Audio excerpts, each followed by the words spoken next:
been meaning to mention it before this, but I thought about it again in the context of yesterday's conversation about questions.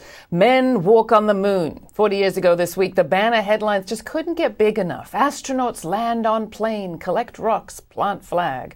Papers ran special editions. At the New York Times, the whole first section of the paper was devoted to the moon landing only.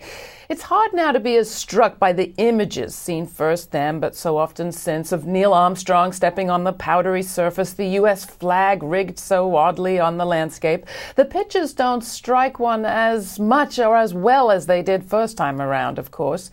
And maybe that's why, looking at a reprint of page 1 produced by a New York Times advertiser this week, I was struck by something else entirely. Bottom left, front page, in a special box, a poem. Voyage to the Moon by Archibald MacLeish. According to the index, there were more poems inside, deeper in the paper. Poetry on page 1? When did we stop doing that? Call me corny, but I couldn't help but notice.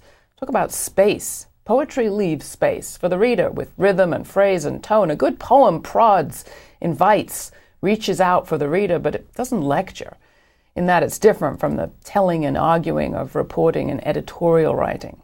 We often bemoan what's come to dominate the news, but seeing that poem there 40 years ago sparked another question. When did we decide to fill up all that space altogether? Fill up the space for conversation, collaboration, meeting in our media.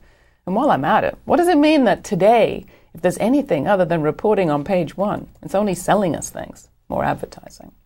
That's all we have time for today. You'll find everything you've seen on this show at our website, GRITtv.org. There's a place to comment on every story. While you're there, join our mailing list so we can let you know what's coming up on the program, and subscribe to our video or audio podcast. We also have a radio version. There's a Twitter feed. Just follow GRITtv or me on Twitter, and please become a supporter. We're broadcasting commercial free, just thanks to you, across the United States on Free Speech TV, Dish Network, channel 9415. You can ask for us on your cable or your public television station, and please turn your friends onto our program. Thanks.